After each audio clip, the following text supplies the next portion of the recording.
Dera PKP, fizikal dan emosi sampai bila nak sabar? Saya Nurul Hidayah binti Mat Sarip, Ketua Unit Psikologi Kaunseling, Pegawai Psikologi Kaunseling, Hospital Selayang. Bersama saya pada kali ini, kita akan merungkai satu topik yang saya kira hangat untuk dibicarakan, terutama di musim pandemik. Jika tuan-tuan dan puan-puan melihat perkataan akhbar yang dipaparkan sebentar tadi, apakah perkara pertama yang muncul di minda tuan-tuan dan puan-puan? Benar, peningkatan kes yang sangat mendadak melibatkan keganasan rumah tangga, terutama di musim pandemik ini, hangat diperkatakan. Sebelum saya merungkai lebih lanjut tentang isu yang ingin dibahaskan pada hari ini, ingin saya membawa definisi keganasan rumah tangga kepada tuan-tuan dan puan-puan. Keganasan rumah tangga bermaksud perlakuan ganas yang dilakukan oleh pasangan terhadap pasangannya, melibatkan penderaan secara fizikal, seksual, emosi, psikologi dan juga sosial. Menurut Akta Keganasan Rumah Tangga 1994, keganasan rumah tangga merupakan satu jenayah di bawah kanun keseksaan. Sebagai contoh, penyalahgunaan kewangan oleh pasangan seperti menggunakan wang pasangan tanpa kebenaran atau memaksa pasangan membuat pinjaman untuk penggunaan sendiri juga merupakan satu jenayah. Permintaan melampau keperluan seksual terhadap pasangan tanpa rela, itu juga merupakan satu jenayah. Mengaib dan memalukan pasangan secara terang-terangan di media-media terbuka dan sosial dengan niat untuk meraih kuasa dan mengekalkan kawanan terhadap pasangan juga satu jenayah. Nampak seperti ringkas dan juga simple, tetapi sebenarnya itu jenayah tuan-tuan dan puan-puan. Apakah kesan emosi dan juga kesan fizikal yang mungkin timbul daripada keganasan rumah tangga ini?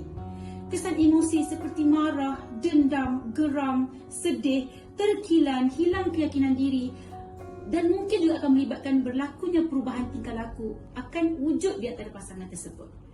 Kesan fizikal pula seperti yang kita semua ketahui akan merasa sakit seluruh tubuh badan, wujudnya kesan-kesan lebam akibat dipukul dan yang paling membahayakan sekali adalah apabila ia menyebabkan risiko kematian. Apakah punca keganasan rumah tangga ini? Punca keganasan rumah tangga ini bolehlah saya katakan bermula daripada faktor persekitaran dan juga faktor individu. Contohnya, pengalaman lampau mereka yang dibesarkan dalam suasana penderaan. Sama ada mereka ini menyaksikan atau menjadi mangsa dera, mereka juga telah diajar untuk tidak memartabatkan wanita. Ini jika bagi lelaki ataupun suami. Dan mereka perlu merasakan wanita lebih rendah daripada mereka. Mungkin golongan-golongan ini tergolong dalam kalangan pendera, iaitu pasangan kita sendiri. Namun dinafikan juga mungkin ia juga melibatkan kepada penderaan lelaki, iaitu suami, di mana wanita ini merupakan mangsa dera yang dia ingin balas dendam kepada lelaki telah menderanya dan dia akan menyebabkan berlakunya keganasan rumah tangga secara tidak langsung. Yang kedua, apakah punca keganasan yang seterusnya, iaitu kecelaruan personaliti, di mana individu yang dikategorikan sebagai pendera ini mempunyai kecelaruan personaliti seperti mengambil alkohol dan penyalahgunaan dadah secara berlebihan. Yang ketiga, isu kepercayaan yang kebanyakannya berlaku di kalangan wanita mengikut kes-kes yang saya kendalikan, seperti wanita ini dibesarkan dalam suasana yang memang penuh dengan isu penderaan. Contohnya, ayahnya menderanya, ayah mendera ibunya. Jadi apabila mereka melihat situasi penderaan ini berterusan, mereka akan menganggap ataupun menjadikan kepercayaan kepada mereka bahawa penderaan itu adalah satu perkara biasa dalam sebuah hubungan rumah tangga. Akhirnya mereka memegangnya sebagai satu kepercayaan dan menyebabkan konflik yang mengakibatkan keganasan rumah tangga berlaku. Jika kita lihat pada musim sekarang, pada masa PKP, kenapa peningkatan kes ini semakin ketara? Isunya, yang pertama, pendera ataupun pasangan kita ini berada bersama dengan kita, menghabiskan masa 24 jam kebanyakannya dengan kita. Jika sebelum ini 8 jam di pejabat, balik rumah ada 8 jam lagi. Balance yang lebih itu mungkin baru duduk bersama dan mengurangkan risiko konflik yang akhirnya mengundang kepada keganasan rumah tangga.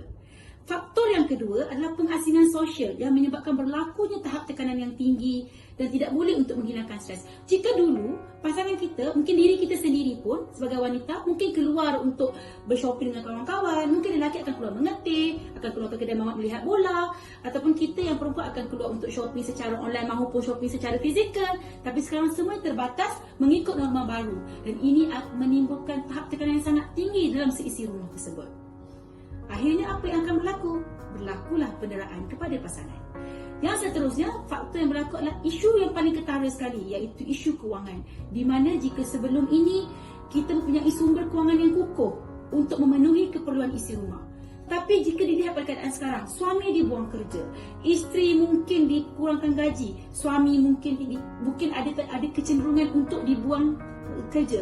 Semua ini menimbulkan kerisauan yang tinggi, yang akhirnya apa yang akan menjadi mangsa konflik dalam perhubungan itu, isteri ataupun suami yang akan menjadi mangsa kemarahan, melepaskan emosi dan sebagainya.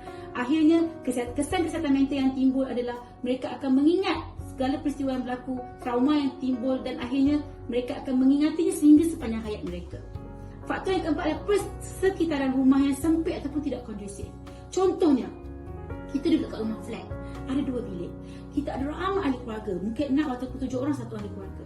Sebelum ini mungkin ia tidak menjadi isu kerana kita keluar bekerja, ada banyak waktu sosial bersama orang lain di luar, bersosial di luar rumah, beriadah, bermain di taman, membawa anak-anak keluar, bershopping, menziarahi sesama sendiri. Tapi sekarang dunia kita hanyalah rumah kita dengan kawasan yang terhad. Dan ini juga akan menimbulkan rasa ketidakselesaan ahli rumah yang akhirnya menimbulkan konflik, dan yang lebih teruk lagi, berlakunya keganasan rumah tangga seperti kes yang dilaporkan pada waktu ini. Dan yang terakhir, tiada sokongan daripada orang lain serta tempat untuk mengadu juga merupakan salah satu punca yang menyebabkan berlakunya peningkatan kes keganasan rumah tangga pada musim PKP ini. Ialah ingin berkongsi, tiba-tiba tempat yang kita nak pergi itu tutup dan tidak beroperasi. Apakah yang kita rasa? Dan sekarang ini lebih banyak menawarkan perkhidmatan secara di atas talian. Namun, tidaklah bererti dunia kita gelap apabila kita menjadi mangsa dera. Berikut adalah langkah-langkah pencegahan yang boleh kita praktikkan ataupun kita lakukan. Yang pertama, dapatkan bantuan perubatan ataupun bantuan psikologi. Jika anda merupakan seorang mangsa dera, pergilah ke Jabatan Kecemasan dan Trauma di hospital-hospital berdekatan dengan area rumah anda untuk mendapatkan rawatan perubatan. Di sana nanti anda akan dibawa ke satu bilik khusus yang kita panggil sebagai Pusat Krisis Bersepadu OSCC, dan di situ anda akan diberikan perkhidmatan rawatan dari segi fizikal dan juga psikologi.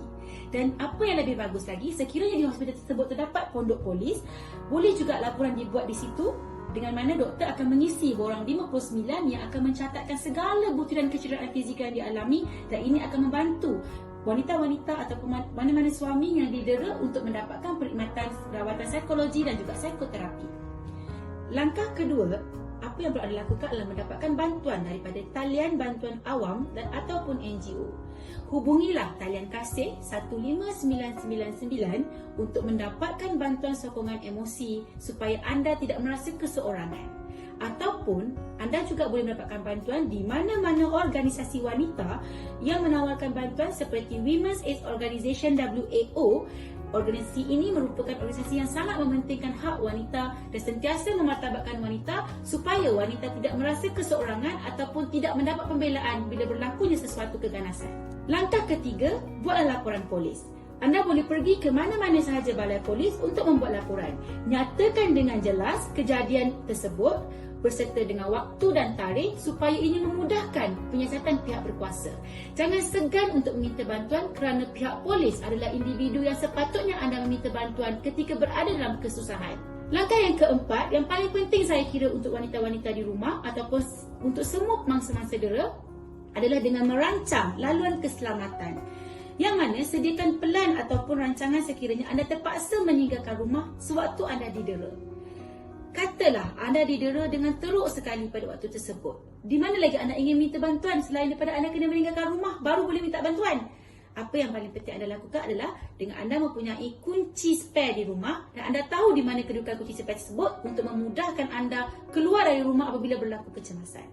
Yang kedua, simpanlah segala nombor kontak rapat seperti ahli keluarga, rakan-rakan, kawan-kawan, sanak saudara yang anda percayai untuk memudahkan anda meminta bantuan sejurus anda keluar daripada rumah. Dan yang ketiga, simpanlah juga nombor-nombor talian ataupun NGO-NGO yang anda tahu untuk memudahkan anda mendapatkan perkhidmatan yang anda perlukan selepas anda keluar dari rumah akibat berlakunya keganasan rumah tangga. Jelas?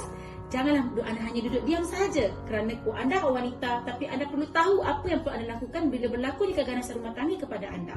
Ingat, kita yang menentukan siapa kita dan bagaimana cara untuk kita keluar daripada masalah kita. kongsi emosi, ada solusi. Let's talk, minda sihat. Moga kita berjumpa lagi.